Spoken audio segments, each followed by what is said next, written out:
बचाओ, कोई मुझे बचाओ, बचाओ, बचाओ, मुझे कोई बचाओ। ज्योमेट्री शब्द देखते ही हम भागने लगते हैं, क्योंकि स्कूल में गणित के इस ज्योमेट्री के चैप्टर ने हमारे दिमाग को बहुत टॉर्चर किया है। लेकिन यह टॉर्चर नहीं होता अगर हमें वैदिक तरीके से गणित और ज्योमेट्री सिखाया जाता। वैदिक काल में गुरु अपने शिष्य को इतनी प्रैक्टिकली गणित और भूमिति के नियम सिखाते थे कि विद्यार्थी दैनिक कार्य करते करते ही ज्योमेट्री सीख जाते थे। अगर वैदिक कालीन ज्योमेट्री अच्छी थी तो फिर हमें यह रट्टा लगाने वाली शिक्षा पद्धति में पाइथागोरस के प्रमेय और यूक्लिड के सिद्धांत क्यों सिखाए जाते हैं? क्यों कोई भारतीय गणितज्ञ का नाम मात्र भी हमारे पुस्तकों में नहीं देखने मिलता? कहते हैं ना कि घर का जोगी जोगता और पर गांव का सिद्ध महंत। दूसरों को तो हमारी संस्कृति से ईर्ष्या और जलन थी ही, लेकिन हमने खुद ने भी अपनी महानता को नहीं पहचाना। आज विदेशी लोग तो वैदिक गणित को अपना रहे हैं, लेकिन हमारे देश के ही कई लोग ऐसे हैं जो किसी खास मकसद से भारत और खासकर सनातन धर्म को बदनाम करने का अभियान चला रहे हैं। तो हमारा भी उत्तरदायित्व बनता है कि हम अपनी महान विरासत को पहचानें और हमारे जीवन में शामिल करें और किसी दुष्प्रचार का शिकार न बने। दुष्प्रचार तो ऐसा भी किया जाता है कि न तो हमारे यहाँ विमान शास्त्र था, न हमारे यहाँ परमाणु विज्ञान था, न हमारे यहाँ आयुर्वेद था, न हमें गणित आता था और न ही हमें ज्योमेट्री आती थी। तो फिर यह क्या है?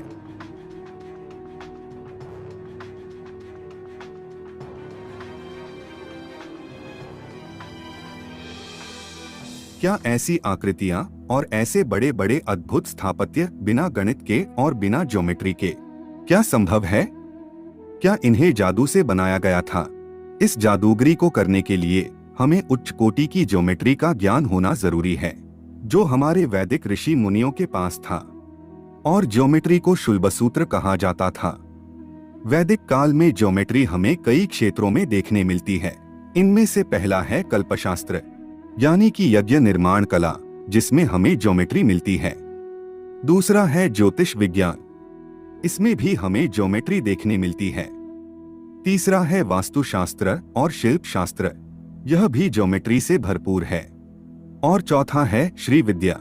यह श्री विद्या तंत्र का एक ऐसा प्रकार है जिसमें ज्योमेट्री का उपयोग कर यंत्रों का निर्माण किया जाता था।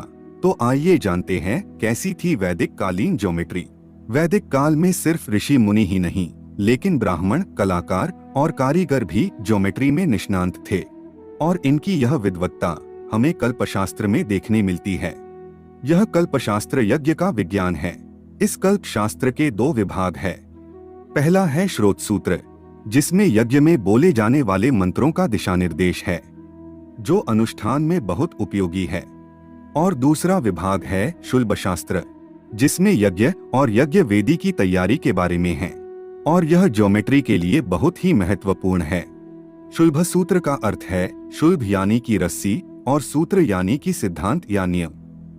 और यह सिद्धांत यज्ञ की वेदी बनाने के लिए बहुत महत्वपूर्ण थे। प्राचीन समय में नाप लेने के लिए रस्सी का उपयोग किया जाता था। आज उस रस्सी ने आधुनिक रूप ले लिया तो वह बन गई मेजर टेप। अब हम आपको एक अग्निवेदी दिखाते हैं।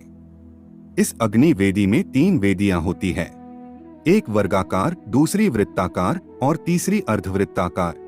इस अग्निवेदी में सबसे दिलचस्प बात यह है कि इन यज्ञ कुंडों का आकार वर्गाकार, वृत्ताकार और अर्धवृत्ताकार है, लेकिन उनका क्षेत्रफल एक समान है।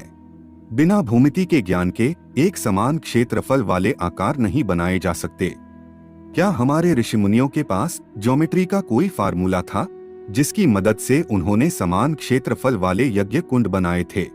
हमारे ऋषियों के पास नाप लेने की एक खास इकाई थी, जिसे अंगुल कहा जाता था।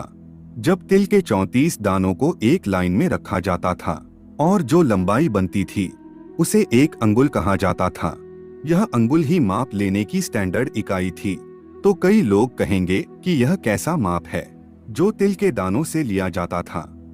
तो आपको जानकर हैरानी होगी कि जिसे हम इंच कहते हैं, वह भी 1995 तक 1 इंच यानी पैर के अंगूठे की चौड़ाई जितना माप, और जिसे पूरा यूरोप मानता था, उससे पहले इंच यानी जौ के 3 दाने जितनी लंबाई। तो अब आपको समझ में आया होगा कि इंच के मुकाबले अंगुल का माप कितना स्टैंडर्ड था, क्योंकि तिल के दाने एक समान होते हैं।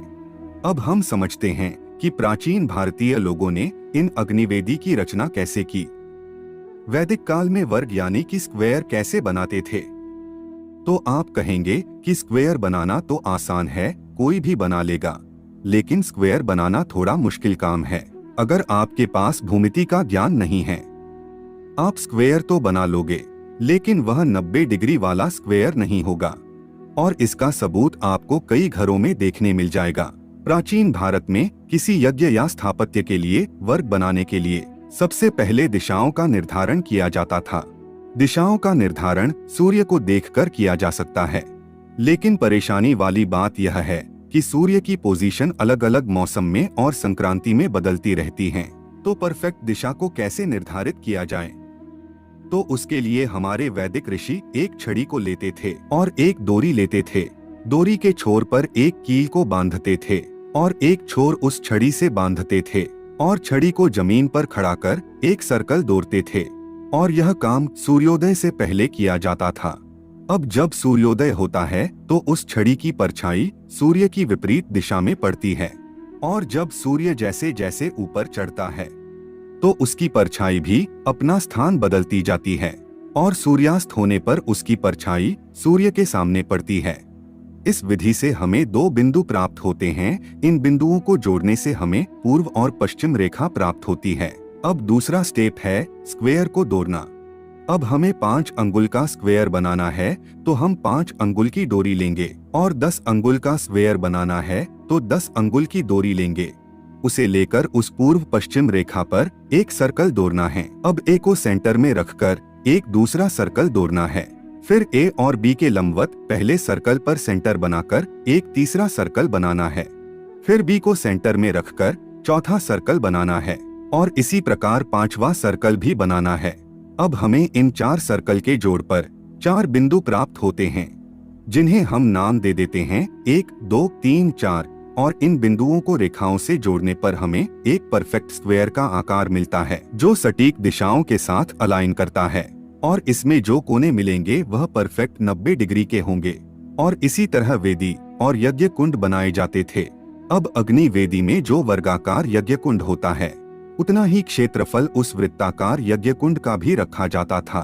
तो ऐसा कैसे किया जाता था वह हम जानते हैं। शुल्बसूत्र की मदद से हमने वर्ग तो बना लिया, अब हमें उसी वर्ग के क्षेत्रफल जितना ही वृत्त को भी बनाना है। तो सबसे पहले हमें 1, 2, 3 और 4 बिंदुओं को जोड़ता हुआ एक वृत्त बनाना है। फिर हमें x और y का विस्तार करती हुई और o को चिन्हित करती हुई एक रेखा बनानी है। फिर x और y के बीच में 3 समान भाग करने हैं। अब हमें z को चिन्हित करना है। अब x y 1/3 के रूप में है, इसीलिए y z 1/3 है पर z x 2/3 है। अब हमें o और z बिंदु के साथ एक सर्कल ड्रॉ करना है। अब यह o और z से बना सर्कल बहुत महत्वपूर्ण है, क्योंकि इस सर्कल का क्षेत्रफल उस वर्ग के क्षेत्रफल जितना ही है। यह तो हुई वर्गाकार और वृत्ताकार की रचना, लेकिन शूलबसूत्र में त्रिभुज, समलंब, चतुर्भुज, चतुष्कोण, षटकोण आदि भौमितिक आकारों को बनाने के सूत्र दिए गए हैं, और इन सूत्रों का उपयोग कर कई प्रकार के यज्ञ कुंडों का निर्माण छात्रों के पास करवाया जाता था, जिससे छात्र आसानी से ज्योमेट्री के नियम सीख जाते थे। यह यज्ञ कुंडों के साथ साथ यज्ञ वेदी भी बनाई जाती थी, जैसे कि शयनचित्ती, रथचक्रचित्ती, कूर्मचित्ती आदि। यज्ञ कुंड और यज्ञ चित्ती का निर्माण करते करते छात्र पाई के बारे में भी जानकारी प्राप्त करते थे और पाइथागोरस का प्रमेय भी सीख जाते थे। तो कई लोग कहेंगे कि पाई का मूल्य और पाइथागोरस का प्रमेय तो पश्चिमी गणितज्ञों की देन है, वैदिक काल में यह कैसे हो सकता है? तो हम आपको बता दें कि हमारे ऋषि पाई के मूल्य से भलीभांति अवगत थे। पाई एक गणितीय नियतांक है। किसी वृत्त की परिधि उसके व्यास के अनुपात के बराबर होती है, जिसका मूल्य 3.1419 के बराबर है। यदि किसी वृत्त का व्यास 1 अंगुल है तो उस वृत्त की परिधि पाई के बराबर यानी कि 3.14159 अंगुल जितनी होगी। आर्यभट्टीय गणितपाद सूत्र 10 में आर्यभट्ट ने इसका उल्लेख किया है। चतुराधिकं शतमष्टगुण द्वाषष्टिस्तथा सहस्राणा अयुतद्वयस्य विष्कंभस्यासन्नो वृत्तप्रिणाः। मतलब कि 100 में 4 जोड़े 8 से गुणा करें और फिर 62,000 जोड़े। इस नियम से 20,000 परिधि के एक वृत्त का व्यास पता लगाया जा सकता है। तो आपने देखा कि पाई का मूल्य आर्यभट्ट ने 3.1416 बता दिया था, जो कितना सटीक था। इसी प्रकार पाइथागोरस से पहले ही हमारे ऋषि बौधायन ने समकोण त्रिभुज के विकर्ण के वर्ग का नियम दिया था। दीर्घस्याक्षण्या रज्जुः पार्श्वमानी तिर्यकमानी च यत् पृथक् भूते कुरुतस्तदुभयां करोति। एक आयत का विकर्ण उतना ही क्षेत्र इकट्ठा बनाता है जितने की उसकी लंबाई और चौड़ाई अलग अलग बनाती हैं। यही तो पाइथागोरस का प्रमेय है। इस सूत्र से स्पष्ट है कि इस प्रमेय की जानकारी भारतीय गणितज्ञों को पाइथागोरस के पहले से ही थी। वस्तुतः इस प्रमेय को बौधायन पाइथागोरस प्रमेय कहा जाना चाहिए। तो मित्रों, आपने देखा कि हमारे ऋषि मुनियों ने हजारों सालों पहले ही गणित और भूमिति के सिद्धांत दे दिए थे, लेकिन उनको इतनी प्रसिद्धि नहीं मिली जितनी कि पश्चिमी गणितज्ञों को मिली। हम आपको अपील करते हैं कि इस वीडियो का कमेंट सेक्शन हमारे महान ऋषि कात्यायन, बौधायन और आर्यभट्ट के नामों से भर जाना चाहिए और प्रस्तुति को लाइक करना ना भूले। धन्यवाद।